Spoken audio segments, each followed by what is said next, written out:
Hi hello good morning. तो आज का अपना डिस्कशन है case scenario 3। Mister Pankaj, A Indian resident, purchased a residential house property at Kanpur on 20th August 1999 for 20 lakhs 50,000. The fair market value and stamp duty value of such house property as on 1st April 2001 is 28.5 lakhs and 25 lakhs respectively. Fair market value है 28.5 and stamp duty value है 25. On 5th Feb 2016, Mr. Pankaj entered into an agreement with Mr. Gyan for sale of such property for 61 lakhs. Received a amount of 2.5 lakhs as advance. However, Mr. Gyan did not pay the balance amount and Mr. Pankaj forfeited the advance. Okay, Pankaj और ज्ञान के बीच में एक agreement हुआ था। इस property को पंकज बेचता ज्ञान को, ज्ञान एडवांस भी दिया था 2.5 लाख का, बट ज्ञान रिमेनिंग पैसा नहीं दे पाता और पंकज इस 2.5 लाख का जो एडवांस है इसको फोरफिट कर लेता है। सर इसका ट्रीटमेंट क्या होने वाला है? सर ये जो फोरफीचर हुआ है, सर ये एडवांस का जो फोरफीचर हुआ है, सर ये हुआ है ऑन और आफ्टर 1 अप्रैल 2014। सर ये हुआ है 5th Feb 2016 को। सर ये एंटायर एडवांस जिसको पंकज ने फोरफिट किया है, it will be taxable in the hand of Pankaj in previous year 15-16. On 10th May 2025, Mr. Pankaj sold the house property to Mr. Roshan for 1.5 CR when the stamp duty value of the property is 2 CR. अच्छा, property का stamp duty value उस वक्त 2 CR था, but Pankaj ने इस house property को रोशन को cell किया है for 1.5 CR. Further, he purchased 2 residential house property at Delhi and Mumbai for 57 lakhs each on 28 सितंबर 2026।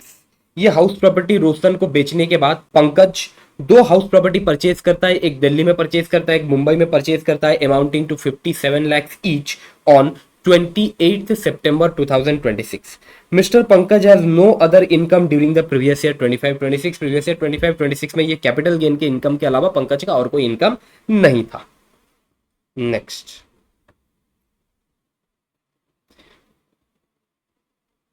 ऑन 31st जनवरी 2027 को mister Pankaj decide to sell the house property at Mumbai. अच्छा, ये जो मुंबई वाला हाउस प्रॉपर्टी उसने परचेज किया था, 2 परचेज किया था, एक मुंबई में एक दिल्ली में। ये मुंबई वाला जो हाउस प्रॉपर्टी है इसको अब पंकज बेचने निकला है, पर Pankaj decided to sell the house property at Mumbai to his brother that is mister Gaurav for 58 lakhs, for whom 25,000 was received in cash on 15th January 2027.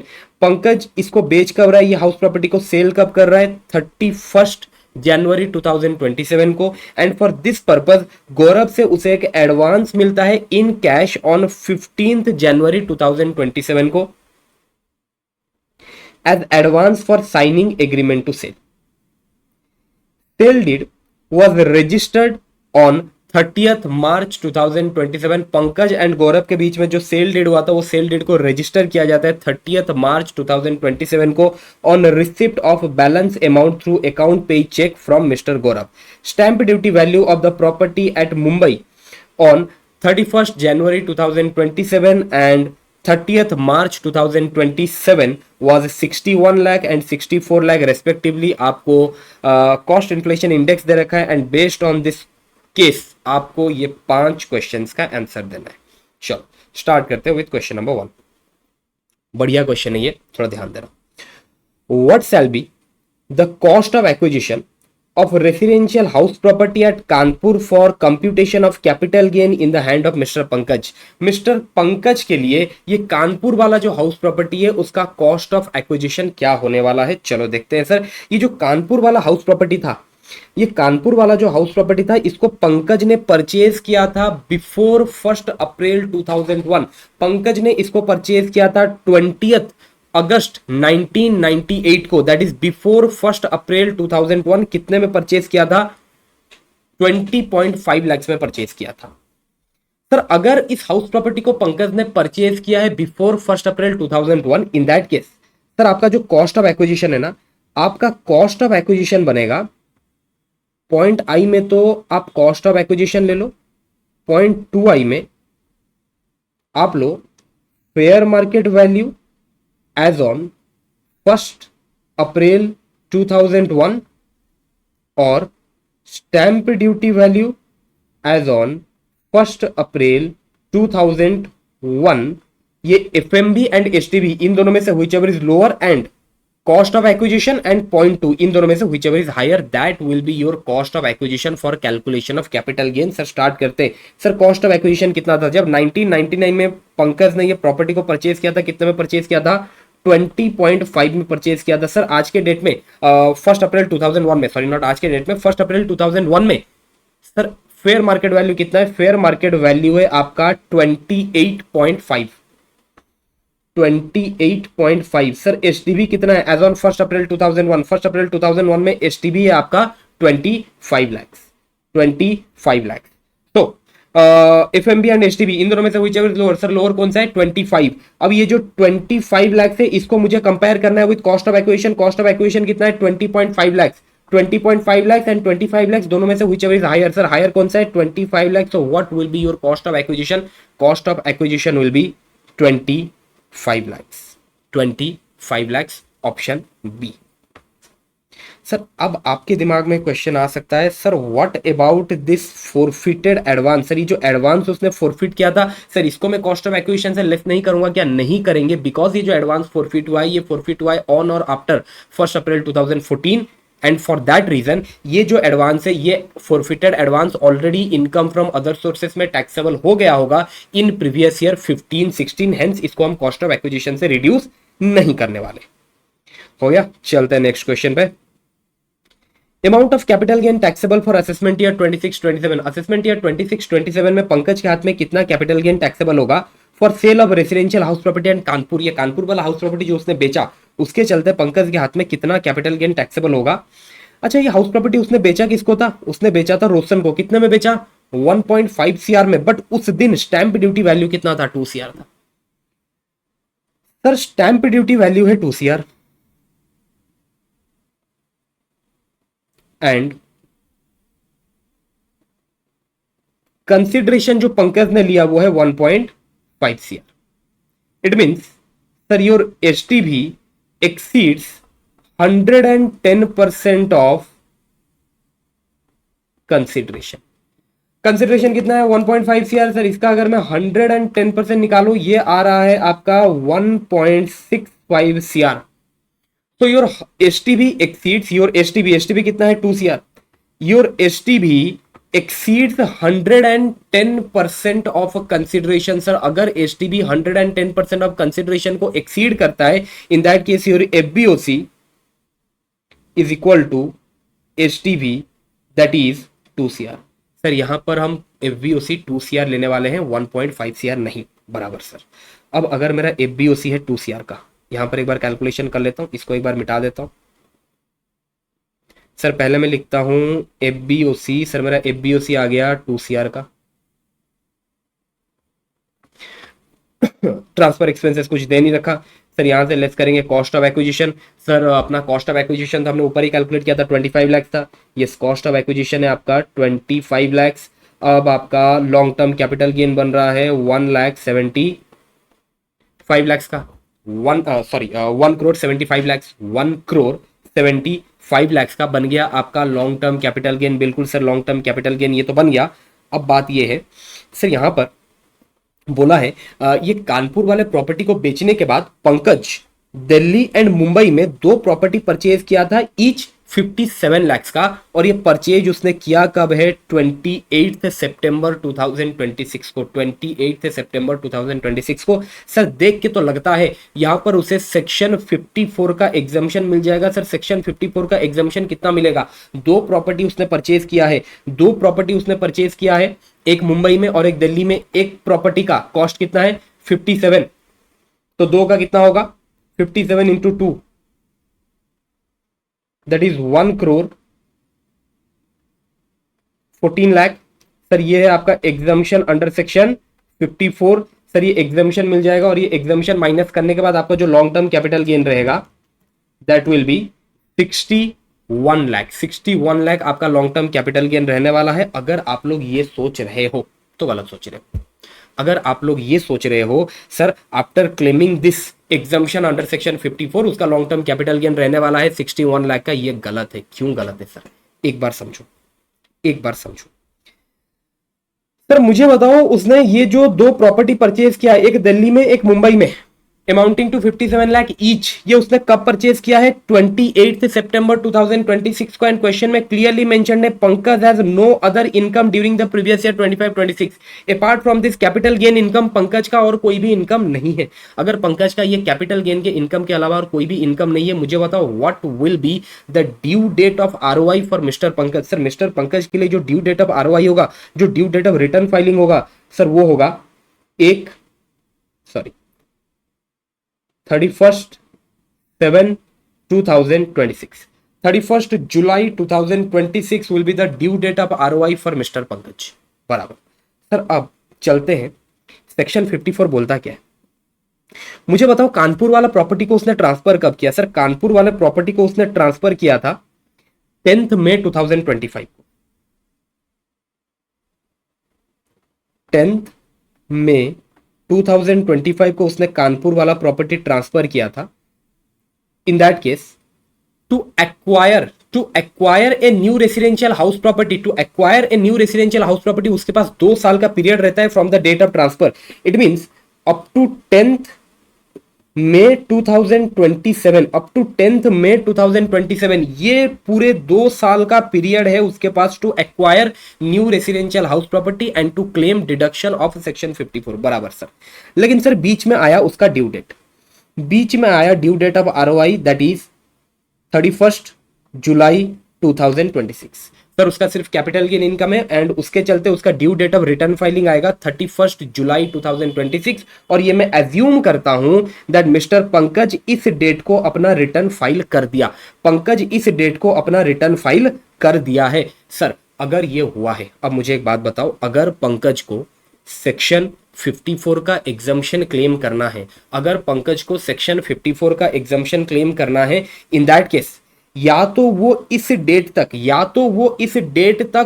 New residential house property acquire कर ले, या फिर इस डेट तक उसका जो भी कैपिटल गेन का अमाउंट है उसको वो कैपिटल गेन अकाउंट स्कीम में डिपॉजिट कर ले एंड ड्यूरिंग दिस पीरियड वो न्यू रेसिडेंशियल हाउस प्रॉपर्टी को एक्वायर कर ले। क्या बोला? मैं दोबारा रिपीट करता हूं सर, अगर ये उसका ड्यू डेट ऑफ आरओआई है, और मैं ये एज्यूम करता हूं पंकज इस डेट को अपना रिटर्न फाइल किया है, इन दैट केस अगर उसको सेक्शन 54 का एग्जम्पशन क्लेम करना है, इन दैट केस या तो वो इस डेट को new residential house property purchase कर ले, अप टू दिस डेट वो new residential house property purchase कर ले। अगर नहीं किया है कोई दिक्कत वाला बात है नहीं, जो तेरा कैपिटल गेन है उसको कैपिटल गेन अकाउंट स्कीम में डिपॉजिट कर ले and after that during this period तू कभी भी अपना new residential house property acquire कर ले, कोई दिक्कत वाला बात है नहीं। हाँ बराबर। मुझे बताओ क्या इस डेट तक 31 जुलाई 2026 तक पंकज अपना new residential house property acquire किया था? नहीं सर, वो दिल्ली और मुंबई में जो न्यू रेसिडेंशियल हाउस प्रॉपर्टी उसने एक्वायर किया था अप टू दिस डेट उनका एक्विजिशन नहीं हुआ था। सर एक्विजिशन कब हुआ? सर एक्विजिशन हुआ था 28 था ना, यस 28 सितंबर 2026, 28 सितंबर 2026। ओके सर, अगर इस डेट को एक्विजिशन हुआ है तो पंकज को क्या करना चाहिए था? Sir by this date, by 31 जुलाई 2026 पंकज को अपना कैपिटल गेन अमाउंट को कैपिटल गेन अकाउंट स्कीम में डिपॉजिट कर देना था एंड इस डेट को उसे new residential house property purchase कर लेना था। अगर वो ये कर लेता इन दैट केस उसे सेक्शन 54 का डिडक्शन मिल जाता, बट क्या पंकज ये किया है? नहीं सर, पंकज ये नहीं किया है। और पंकज अगर ये नहीं किया है, in that case for this acquisition, for this purchase of 2 residential house property in Delhi and Mumbai, Pankaj को सेक्शन 54 का डिडक्शन नहीं मिलने वाला। I hope it is clear. Section 54 का डिडक्शन यहां पर पंकज क्लेम नहीं कर सकता, और पंकज अगर ये डिडक्शन क्लेम नहीं कर सकता, what will be your long term capital gain? It will be 1,75 lakhs, that is option B, next, amount of capital gain taxable for assessment year 2728 in the hand of Mr. Pankaj for sale of residential house property at Mumbai। अच्छा, अब ये जो दो residential house property उसने purchase किया था ना, एक दिल्ली और एक मुंबई में, जिसका डिडक्शन सेक्शन 54 में नहीं मिला, ओके। अब उसमें से ये मुंबई वाला जो हाउस प्रॉपर्टी है उसको पंकज बेच रहा है।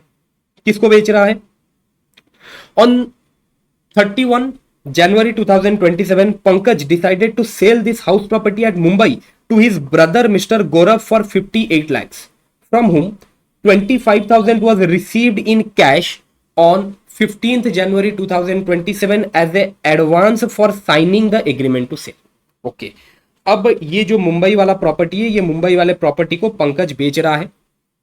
अब देखते हैं जब ये मुंबई वाला प्रॉपर्टी उसने बेचा, उसको कितना कैपिटल गेन होने वाला है, what will be the amount of capital gain. चलो सर, अब ये अपने डिटरमाइन करते हैं।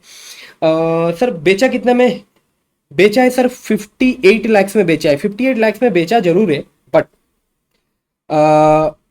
Stamp duty value on 31st January 2027, that is your date of agreement, and 30th March 2027, that is your date of registration, उसका STB आपको दे रखा है।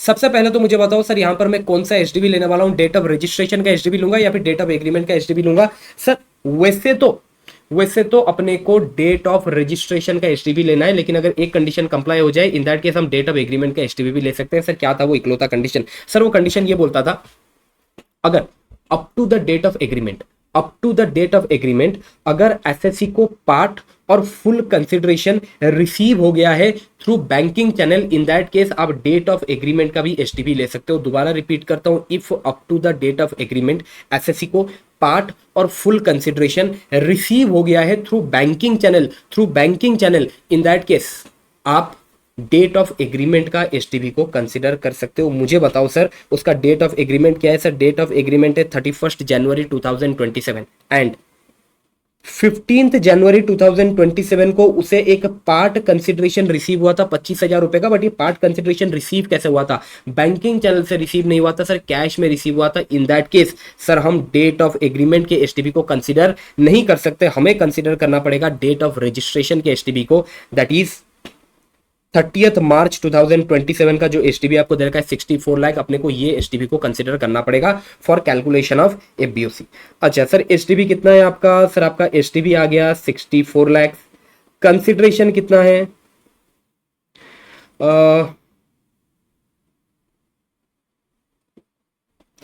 गौरव को सर ये सेल किया गया था 58 लाख में। चलो अब मुझे बताओ सर, क्या एचडीबी एक्सीड करता है 110% ऑफ कंसिडरेशन? बिल्कुल सर, अगर मैं कंसिडरेशन का 110% निकालूं सर, ये आ रहा है 63.8 लाख। बिल्कुल सर, एचडीबी एक्सीड करता है 110% ऑफ कंसिडरेशन के। In that case what will be your FBOC? Sir अपना एफबीओसी होने वाला है HDB. This HDB will be considered as our FBOC. Sir FBOC आ गया आपका 64 लाख। अब यहां से अपने को लेस करना है कॉस्ट ऑफ एक्विजिशन। सर ये मुंबई वाला जो प्रॉपर्टी है, इसको कितने में खरीदा गया था? सर इसको खरीदा गया था 57 लाख में। मुंबई और दिल्ली दोनों ही प्रॉपर्टी को 57 लाख ईच में परचेज किया गया था, तो इसका कॉस्ट ऑफ एक्विजिशन आएगा 57। इन that case what will be your capital gain? 64 minus 57, it will B 7 lakh. Next, amount taxable under section 56(2)(10 in the hand of Gaurav if any. Okay sir, अगर यहां पर पंकज ने ये मुंबई वाले प्रॉपर्टी को बिलो एसटीबी सेल किया है, अगर यहां पर पंकज अपने मुंबई वाले प्रॉपर्टी को बिलो एसटीबी गौरव को सेल किया है, तो गौरव के हाथ में सर इनएडिक्वेट कंसिडरेशन के चलते अंडर सेक्शन 56(2)(10 ये अमाउंट विल बी टैक्सेबल। बिल्कुल सर, अगर गौरव को ये मुंबई वाला प्रॉपर्टी इनएडिक्वेट कंसिडरेशन के तहत मिला है, इन दैट केस जितना भी इनएडिक्वेट कंसिडरेशन है that will be taxable in the hand of Gaurav under section 56(2)(10 as gift. बिल्कुल सर, होना तो चाहिए। बट एक बार आप लोग देखो पंकज एंड गौरव के बीच का रिलेशनशिप। पंकज एंड गौरव दोनों भाई हैं, तो अगर Pankaj and Gaurav both are relative, अगर दोनों भाई है, क्या यहां पर गिफ्ट का प्रोविजन लगने वाला है? क्या यहां पर 56(2)(10 का प्रोविजन लगने वाला है? नो सर, 56(2)(10 का प्रोविजन यहां पर एप्लीकेबल नहीं होने वाला। हेंस भले ही गौरव को ये मुंबई वाला प्रॉपर्टी इनएडिक्वेट कंसिडरेशन के तहत मिला है, फिर भी nothing will be taxable under 56,210. Hence, amount taxable under 56,210 will be nil. What shall be the tax credit available with Mr. Pankaj with respect to sale of property at Kanpur during previous year 25-26, assuming tax was fully deducted by Rohan? Okay. Kanpur वाला property जो पंकज ने बेचा था रोहन को, पंकज ने बेचा था कानपुर वाला प्रॉपर्टी रोहन को, कितने में बेचा था? 1.5 CR, बट उस वक्त आपका एचडीबी कितना था? एचडीबी था आपका 2 CR, बराबर। तो अब मुझे बताओ, ये ट्रांजेक्शन के चलते पंकज को कितना टीडीएस का क्रेडिट मिलने वाला है? सर उतना टीडीएस का क्रेडिट मिलेगा जितना टीडीएस रोहन डिडक्ट किया होगा व्हाइल मेकिंग द पेमेंट, बराबर। सर यहां पर who is the payer? Rohan is the payer, who is the payee? Pankaj is the payee. In that case अगर ट्रांजेक्शन है immovable property related, under section 194IA, under section 194IA, payer has to deduct a TDS at the rate 1% on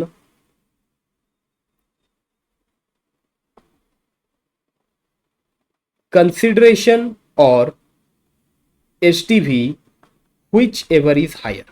Payer has to deduct a TDS under section 194IA at the rate 1% on consideration और STV whichever is higher. मुझे बताओ sir यहाँ पर higher वाला figure कौन सा था? Consideration था 1.5 CR, STV था आपका 2 CR। सर हायर वाला फिगर है आपका STV के ऊपर 1% TDS डिडक्ट किया होगा, रोहन डिडक्ट किया होगा, पंकज का पेयर था आपका रोहन, पंकज था पेई, बराबर। तो रोहन टीडीएस डिडक्ट किया होगा 1% ऑफ 2 CR। 2 CR का 1% कितना आएगा भाई?